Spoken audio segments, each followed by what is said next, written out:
A few decades ago, Sony Animations was overshadowed by Disney, Pixar, DreamWorks taking the rise back then, but over time, they started to be very well known for its trilogies like Hotel Transylvania, The Angry Birds, Quality with a Chance of Meatballs, The Mitchells vs. the Machines, Spider-Verse, and now it's back in the spotlight with K-pop Demon Hunters. So yeah, its famous movies and trilogies are there too, but what about the love in those movies? Alright, so here are the rules that are gonna go out. Rule 1. Since Sony Animation has also created some PG-13 films, I'm gonna focus on the PG movies. Rule 2. I'm not going to involve the couples that is not only Sony's, but also other studios' work, so I'm not doing that toxic couple from one of Aardman's films, and I'm not doing Tom Deya's Peter M. NJ from Marvel. Rule 3. Since Sony is also really well known for its live-action films, I'm only going to allow the live-action films that have CGI, like the Smurfs or probably Goosebumps. And lastly, Rule 4. So like what I've been doing in my other couples rankings, I'm going to do couples that are official. So yeah, I'm not doing Dennis and Winnie, or Miles and Gwen, or Din and Lena, or Jean and Jailbreak. So yeah, that's basically pretty much it. Okay, I counted and there was like 15 couples. Let's rank! In last place, we have Sarah and Tyler from Goosebumps. I mean, come on, isn't it obvious? I mean, these two are basically just like a mix-up of Oscar and Angie and Susan and Derek, but just like combined, all in one. But at least Tyler got what he deserved in the end. That being said, good job, Slappy. I may not like you due to your creepy face and all, but at least you have some good merits too.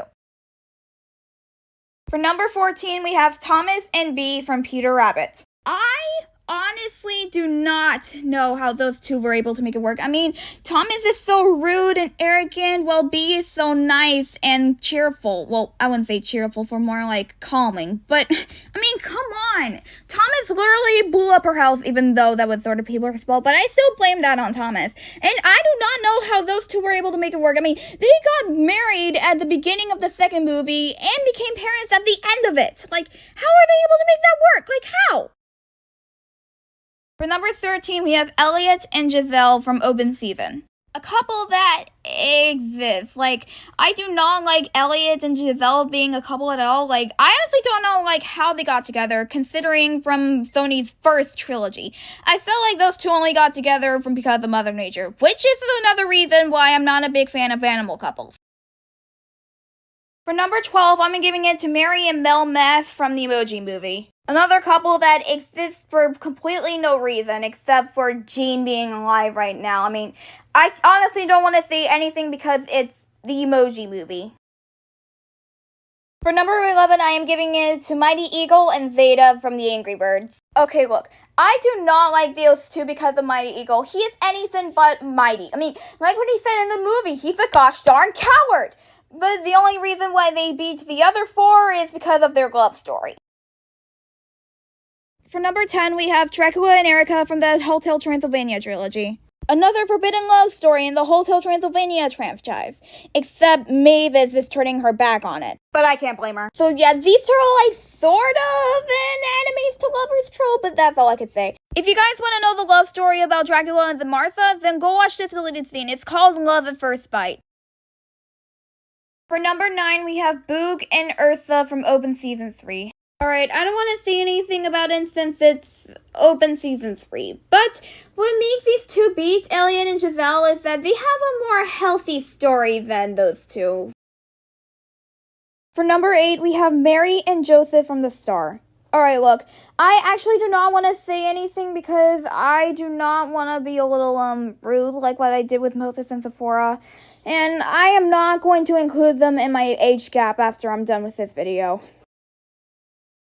For number 7, we have Patrick and Grace from the Smurfs. I honestly do not know what to say about these two. I mean, they're a good couple here and there, and with the funny, "No, get away from me," and oh, come on, they're just new to the world. And even though those two were able to repeat the same dynamic twice, like in the first and second movie, at least we know that there's no conflict in their relationship. For number 6, we have Rick and Linda from the Mitchells vs. the Machines. Alright, let's just say that these two are Patrick and Grace, except they do have no conflict, but they do handle some parenting issues, and I love that. Anyway, let's move on with the top 5. For number 5, we have Andres and Martha from Vivo. So Andres and Martha are pretty much this couple that never got the chance to tell each other how they felt until like years later they got together. But what I meant by years later and got together, I meant like, well, you know. I think these two are sort of a parallel of Jack and Rose from Titanic. For number 4, we have Zach and Hannah from Goosebumps. Zach and Hannah, what can I say about them? I really like that abandoned amusement park scene before the monsters took over, and when Hannah was just about to go to the book, it really took me. But later on, it was proved that those two can have a happy life together. That kind of reminds me of Catradora when Catra thought that Adora was going to be gone forever until that confession, and then boom, they have a happy life.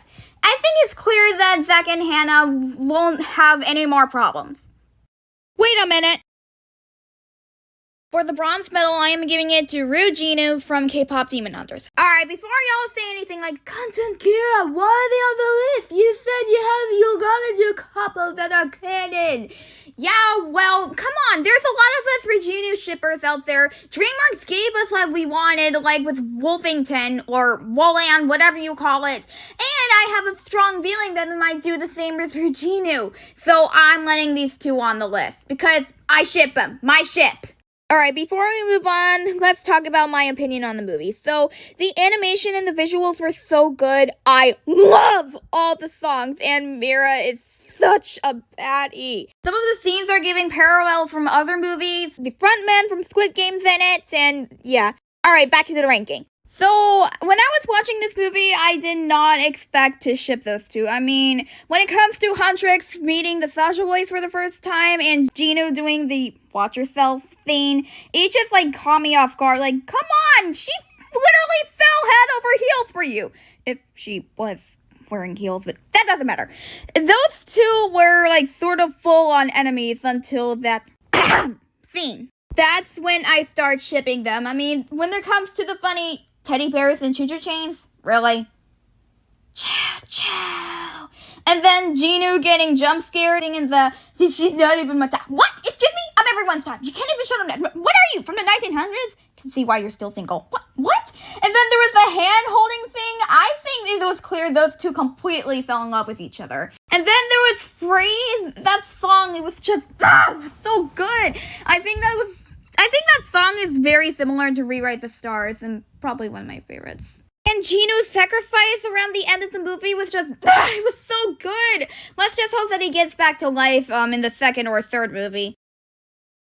For the silver medal, I am giving it to Flint Lockwood and Sam Sparks from Quality of the Chance of Meatballs. Childhood teasing is normal, but too much of it can mess with your development, and that happened with both Flint and Sam. At least that's something they both have in common. I mean, they're both nerds who had a very difficult past. My favorite scene of those two? Having fun in the jelly house. True, they had some arguments here and there, but they were able to make up. For the gold medal, I feel like fans might hate me for this, but I'm gonna have to give it to Mavis and Johnny from Hotel Transylvania. Alright, before y'all say something like, Katakura, they should have been ranked lower. I mean, Mavis is like 118 and Johnny's was like 21 when they first met. We can't forget that Johnny snuck behind Mavis' back to make Dennis become a monster so that those three can stay at the hotel. And not to mention that Johnny rejected her on her 118th birthday party. If you guys actually ask me those in the comments, I'll answer them in the comments. I mean, come on, did you guys really expect me to rank those two lower? No! I feel like those two deserve the gold medal. I mean, it's obvious. The thing doesn't lie. I mean, come on. Mavis was the type of girl that felt trapped, isolated from the outside world. Well, Johnny, he's been through everywhere. And those two, well, Johnny let her have that opportunity, and she loved that. He even showed her new things like that sunrise in the first movie. And no, I have not forgot about the fact that Johnny rejected Mavis, but don't blame that on him. Blame that on Drag. He said that he would have threatened by drinking his blood. And if Johnny would have said that, well, Mavis would have been unhappy either way. So, yeah, at least Drag has learned his lesson. But he needs to learn how to not lie to Mavis. I think my favorite thing about those two is that Mavis wouldn't change a thing about Johnny, with the quote that he's perfect just the way he is. And when Johnny was full-on monster in the fourth movie until Drac apologizes, Mavis was the only one that can get through him and calm him down. But if I have to describe their parenting skills, it's that Johnny is being watched over by Dennis, and Mavis a little, overprotective. So yeah, despite their flaws, Mavis and Johnny is the best Sony animation couple, and there's no doubt about it. Go ahead, fight me, I don't care! Also, 1.8% of you guys who actually subscribed has only been watching on my channel. If you really like my content, if you want to see more of this, then go ahead and subscribe, because after this and the age gap, I'm gonna go ahead and work on the biggest romance hanger of them all, Disney.